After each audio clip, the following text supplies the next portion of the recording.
మనందరం సమిష్టిగా పోరాటం చేసి కలిసికట్టుగా ఉండి అద్భుతమైన మెజారిటీలతోటి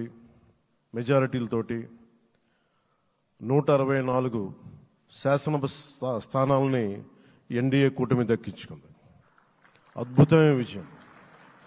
21 పార్లమెంట్ సభ్యుల్ని మన సెంట్రల్ హాల్లో కూడా మాట్లాడుతూ ఉంటే అందరికీ ఆంధ్రప్రదేశ్ విజయం, తెలుగుదేశం, జనసేన, భారతీయ జనతా పార్టీతో కూడిన ఎన్డీఏ కూటమి విజయం దేశం మొత్తం చాలా ఒక స్ఫూర్తినిచ్చింది. ప్రతి ఒక్కరి విజయాన్ని వారి వారి రాష్ట్రాల్లో ఎలా దీన్ని ముందుకు తీసుకెళ్ళాలి, ఒక్క ఓటు చీలకుండా అలయన్స్ అంటే ఎలా ఉండాలి అనేది మన ఆంధ్ర ప్రాంత ప్రజలు, మన ఆంధ్ర రాష్ట్ర ప్రజలు మనందరం కలిసి కట్టుగా చూపించాం. 2021 మార్చి 14న ఇప్పటం సభలో నేను ఒకటే తెలియజేసుకున్నాను, ఆ ప్రభుత్వ వ్యతిరేక ఓటుని చీలనివ్వను. ఆ మాట మీద ఉన్నాం, ఆ మాట మీద నిలబడ్డాం, ఒడిదుడుకులు ఎదుర్కొన్నాం, తగ్గాం, కానీ నిలబడ్డాం, ప్రజల నమ్మకాన్ని పెంచాం. అద్భుతమైన మెజారిటీతో ఈ రోజున మనం ప్రభుత్వాన్ని స్థాపిస్తున్నాం. చాలా మాటలు ఇచ్చాం. పొద్దున కూడా జనసేన లెజిస్లేటివ్ పార్టీ మీటింగ్లో నాయకుడిగా ఎన్నుకున్న సందర్భంలో మాట్లాడుతూ మనం చాలా మాటలు ఇచ్చాం. ఇది కక్ష సాధింపులకి సమయం కాదు, ఇది వ్యక్తిగత దూషణలకు సమయం కాదు, ఇది 5 కోట్ల మంది పైగా ప్రజలు మన మీద నమ్మకాన్ని పెట్టుకున్నారు. మన మీద మనందరం ఉమ్మడిగా, మనందరం సమిష్టిగా ఆంధ్రప్రదేశ్ ప్రజలు ఏ అభివృద్ధి అయితే కోరుకుంటున్నారో మనందరం సమిష్టిగా దీన్ని ముందుకు తీసుకెళ్ళాలి, అభివృద్ధి పథంలో నడిపించాలి. విద్య, వైద్యం, ఉపాధి, సాగునీరు, తాగునీరు, లా అండ్ ఆర్డర్ ఇవన్నీ చెప్పొచ్చాం. మనం బలంగా నిలబడతామని. అలాగే మేనిఫెస్టోలో, ఉమ్మడి మేనిఫెస్టోలో చాలా మాటలు ఇచ్చాం.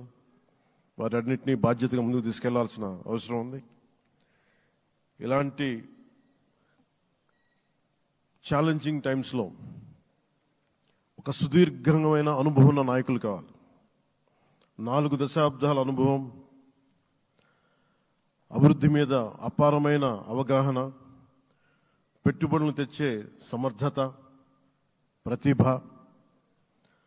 విదేశాల్లో ఉండే నాయకుల్ని, మలేషియా దగ్గర నుంచి, సింగపూర్ దగ్గర నుంచి, యూరోప్ దగ్గర, అమెరికా నుంచి, ఆ దేశాల అధ్యక్షుల్ని తెలుగు రాష్ట్రాల వైపు దృష్టి మళ్లించేంత శక్తి, సమర్థత ఉన్న శ్రీ నారా చంద్రబాబు నాయుడు గారికి ఆయన నాయకత్వం చాలా అవసరం, ఆయన అనుభవం చాలా అవసరం. అలాంటి అపారమైన అనుభవం ఉన్న వ్యక్తిని, అనుభవం ఒకటే కాదు, ధైర్యశాలి. ఈ రోజుకి నాకు ఒకటే గుర్తుంటుంది, మన తాడేపల్లిగూడెం సభలో చెప్పాను, చాలా క్లేమోర్ మైన్స్ పేలిపోతే, జీప్ ఎగిరిపోయి కింద పడితే చొక్కా దులుపుకొని ఆయన మళ్ళీ వచ్చి రాజకీయం చేసిన వ్యక్తి. ఈ రోజున సైబరాబాద్ ఉంది అంటే అది శ్రీ చంద్రబాబు నాయుడు గారి దార్శనికత. అలాంటి వ్యక్తి, ఆయన అనుభవం ఈ రోజున 2024 ఆంధ్రప్రదేశ్కి ఎన్డీఏ కూటమి తరపు నుంచి ముఖ్యమంత్రి అభ్యర్థిగా శ్రీ నారా చంద్రబాబు నాయుడు గారి పేరుని జనసేన పార్టీ పక్షాన నుంచి మేము బలపరుస్తున్నాం.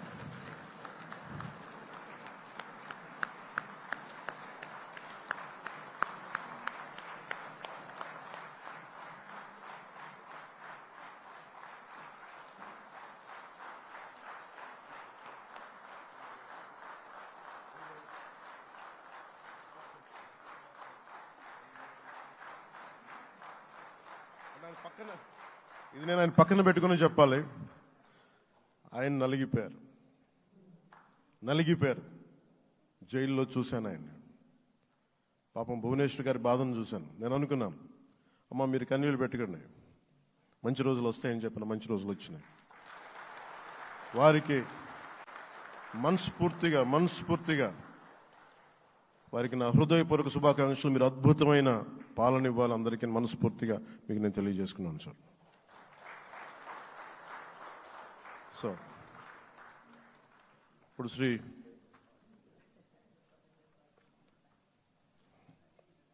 భారతీయ జనతా పార్టీ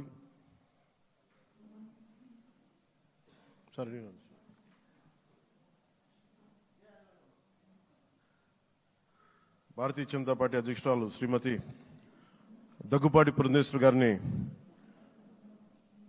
వారిని వచ్చి వారి మద్దతు వారి సందేశం ఇవ్వమని కోరుకుంటున్నాను.